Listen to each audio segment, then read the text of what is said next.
اسرائیل دنیا کو کسی ایٹمی سانے سے دوچار کرنے کی کوشش کر رہا ہے۔ نیتن یاہو تیسری عالمی جنگ چاہتا ہے۔ امریکن سیکرٹری خارجہ مارکو روبیو نے کل G7 کے اجلاس میں یہ واضح کر دیا ہے کہ ایران کے خلاف یہ جنگ مزید 4 سے 6 ہفتے جاری رہ سکتی ہے۔ کیا ترکی اور عرب ممالک ٹرمپ کا ساتھ دیں گے؟ انہوں نے کویت کو فوراً ایک شٹ اپ کال دی۔ پریزیڈنٹ ٹرمپ کو خدشہ ہے کہ ترکی بھی اس منصوبے کی راہ میں رکاوٹ بن سکتا ہے، اس لیے انہوں نے کل ترکی کو بھی وارننگ دے دی ہے۔ پریزیڈنٹ ٹرمپ نے سعودی ولی عہد کو بھی پیغام دیا کہ اب میرے ساتھ اچھا سلوک کرنا پڑے گا، دال میں کچھ نہ کچھ تو کالا ہے۔ اس جنگ کا ایران کی ایٹمی صلاحیت اور نیوکلیئر خطرات سے کوئی تعلق نہیں ہے، بلکہ اس کا مقصد چائنا کی آئل سپلائی کو کاٹنا اور عالمی سطح پہ امریکن برتری کو برقرار رکھنا۔ انٹرنیٹ بند ہونے والا ہے۔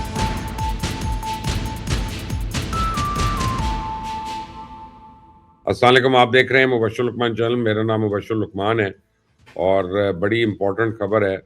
پہلی بات تو یہ ہے کہ جنگ کب تک جاری رہے گی، یہ بڑا اہم سوال ہے۔ امریکہ کا اصل ہدف سامنے آ گیا۔ کیا ترکی اور عرب ممالک ٹرمپ کا ساتھ دیں گے؟ انٹرنیٹ بند ہونے والا ہے، یہ میں آپ کو بتا رہا ہوں، اور میں پہلے دن سے کہہ رہا ہوں کہ اسرائیل دنیا کو کسی ایٹمی سانے سے دوچار کرنے کی کوشش کر رہا ہے، اور اسرائیلی فضائیہ جس منظم انداز میں ایران میں شہری عمارتوں، سول انفراسٹرکچر اور ایٹمی تنصیبات پر وحشیانہ بامبنگ کر رہی ہے، اسے دیکھتے ہوئے تو صاف نظر آ رہا ہے کہ نیتن یاہو تیسری عالمی جنگ چاہتا ہے۔ اور میں آپ کو بتاؤں کہ ورلڈ وار 3 کا ماحول بننا شروع ہو گیا۔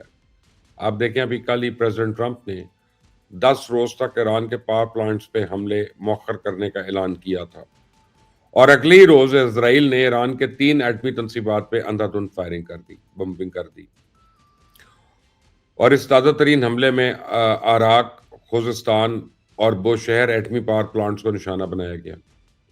تو عالمی قوانین کے تحت تو سول انفراسٹرکچر کو نشانہ بنانا جنگی جرم ہے، لیکن اسرائیل کی وحشیانہ وحشت کا آپ اندازہ اس بات سے لگائیں کہ اسرائیلی فوج نے اپنے ایکس اکاؤنٹ پہ بڑے فخری انداز میں اپنے ان جنگی جرائم کی ذمہ داری قبول کی اور اس سلسلے کو جاری رکھنے کا اعلان کیا۔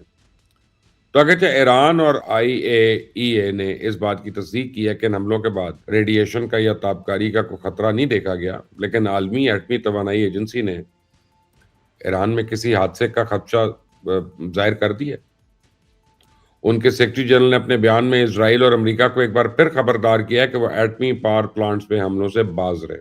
خلیجی ممالک کو ایک بات ذہن نشین کر لینی چاہیے کہ بوشہر ایٹمی پاور پلانٹ خلیج کے ساحل پہ واقع ہے، تو اگر وہاں ریڈیشن ہوتی ہے، تابکاری کا خراج ہوتا ہے، تو اس کے اثرات جو ہیں وہ کویت، بحرین، قطر، سعودی عربیہ، متحدہ عرب امارات کسی کو نہیں چھوڑیں گے، سب کو لے کے جائیں گے۔ اور ایران کے خلاف اس بلا جواز جنگ کے حوالے سے امریکن پلان تو اب کلیئر ہو گیا، واضح ہو رہا ہے۔ یہ ایک طویل مدتی منصوبہ ہے۔ اس منصوبے کی راہ میں صرف ایران کی مزاحمت ہی رکاوٹ نہیں ہے، بلکہ بیشتر خلیجی ریاستیں بھی اس پلان سے متفق نہیں ہیں۔ امریکن سیکرٹری خارجہ مارکو روبیو نے کل G7 کے اجلاس میں یہ واضح کر دیا ہے کہ ایران کے خلاف یہ جنگ مزید 4 سے 6 ہفتے جاری رہ سکتی ہے۔ تو اگر سیکرٹری روبیو کا اندازہ درست ہے تو سوال ہے وہ کون سے اہداف ہیں جو امریکہ اس عرصے میں حاصل کرنا چاہتا ہے۔ تو امریکی اہداف کے حوالے سے ایک برطانوی اینکر نے دنیا پہ اصل حقیقت واضح کی ہے۔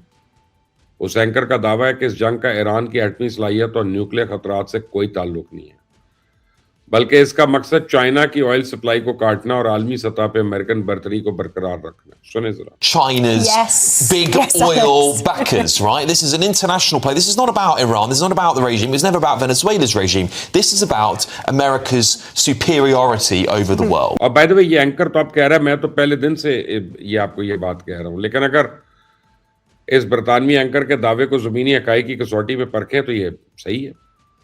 مسئلہ یہ ہے کہ اس منصوبے پہ آگے بڑھنے کے لیے امریکہ کو سب سے پہلے آبنائے ہرمز کا کنٹرول چھیننا ہوگا۔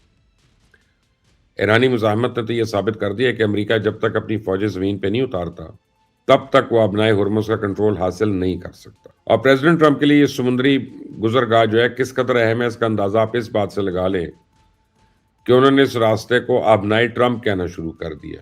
تو ایران پہ زمینی حملے کے لیے اس وقت کویت کے شمال مشرق میں واقع ایک جزیرے بوبیان میں امریکن افواج نے اپنی پوزیشنیں سنبھالی ہوئی ہیں۔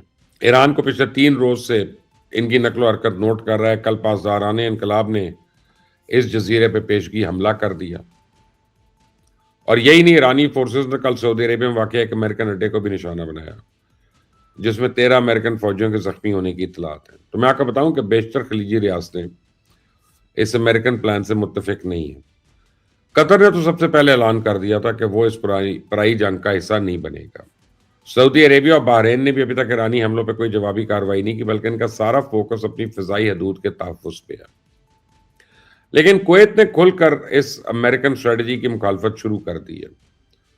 پریزیڈنٹ ٹرمپ نے اس احتجاج کا اثر یہ لیا ہے کہ انہوں نے کویت کو فوراً ایک شٹ اپ کال دی اور اپنے اس رد عمل کا اظہار انہوں نے کسی سفارتی کیبل کا سہارا نہیں لیا، بلکہ ٹروتھ سوشل پہ ایک ٹویٹ داغ دی۔ آپ اس ٹویٹ کو اپنی اسکرین پہ دیکھیں۔ پریزیڈنٹ ٹرمپ کو خدشہ ہے کہ ترکی بھی اس منصوبے کی راہ میں رکاوٹ بن سکتا ہے، اس لیے انہوں نے کل ترکی کو بھی وارننگ دے دی ہے کہ ہم نے آپ کو جن چیزوں سے دور رہنے کا کہا تھا، امید ہے آپ ان سے دور رہیں گے۔ تو اسی طرح پریزیڈنٹ ٹرمپ نے سعودی ولی عہد کو بھی پیغام دیا کہ اب میرے ساتھ اچھا سلوک کرنا پڑے گا۔ پہلے انہوں نے ایسا نہیں کیا، لیکن اب کرنا پڑے گا۔ سنیں ذرا کیا کہتے ہیں۔ But they were tremendously supportive. I think Turkey was fantastic, actually fantastic, and they stayed out of things that we asked them to, and he's a great leader. He's a great leader. And Indonesia was great.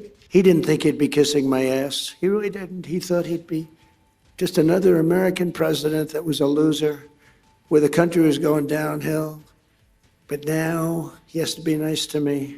You tell him he better be nice to me. He's got to be.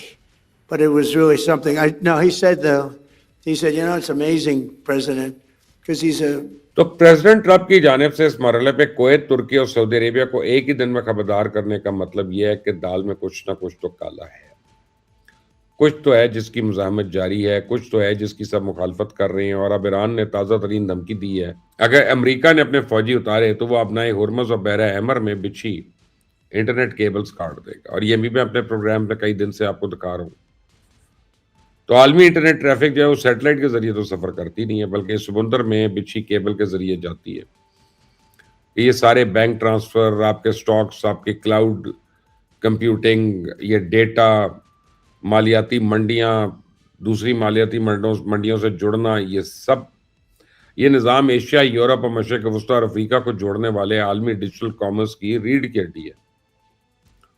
تو ایران کی دھمکی کے بعد ابھی تک تو کوئی cable نہیں کٹی ہے، لیکن گوگل، میٹا اور دوسرے کیبل آپریٹرز تیزی کے ساتھ اپنے آپ کو ری روٹ کر رہے ہیں۔ ری روٹ کرنے سے پیسہ خرچ ہوتا ہے، لیکن میں آپ کو بتاؤں کہ ایران نے اس دھمکی پہ عمل درآمد کر دیا تو پوری دنیا اندھیر ہو جائے گی۔ 2008 میں مصر کے ساحل سے 8 تاریں منقطع ہوئی تھیں، جس کے بعد مشرق وسطیٰ سے یورپ تک 70 سے 80% ٹریفک تاریک ہو گئی تھی، اور اس کی مرمت میں 3 سے 8 ہفتے لگے تھے۔ ادھر 2024 میں بحیرہ احمر میں حوثیز نے 4 تاروں کو نقصان پہنچایا، تب بھی مرمت میں مہینوں لگے تھے، اور یہ دونوں واقعات یہ ذاتی تھے۔ ابھی تک کسی نے جان بوجھ کر ریاستی سرپرستی میں سمندر میں بچھی ان کیبلز کو تباہ نہیں کیا، لیکن اگر پاسداران انقلاب نے کوئی ایسا قدم اٹھایا تو اس کے نتائج اتنے تباہ کن ہوں گے کہ خود ایران بھی اس سے متاثر ہوگا، کیونکہ اس کا اپنا رابطہ بھی انہی کیبلز پر منحصر ہے۔ تو اگر عالمی مواصلاتی نظام بیٹھ گیا تو ہو سکتا ہے نیٹو، جو ابھی تک جنگ میں شریک نہیں ہوا، وہ بھی لڑنے مڑنے پہ آبادہ ہو جائے۔